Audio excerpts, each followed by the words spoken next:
estamos dando la batalla, pese a las circunstancias que el clima nos ha dado, seguimos en la lucha. No nos detenemos, seguimos sacando nuestra hortaliza para el centro del país, para que el pueblo del centro tenga la comida a su disposición.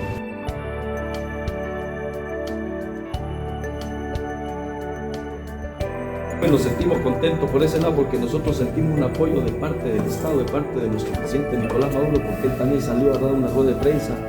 y él se preocupó porque de verdad de aquí es donde depende el 90% de la administración que se lleva a los diferentes estados de nuestro país.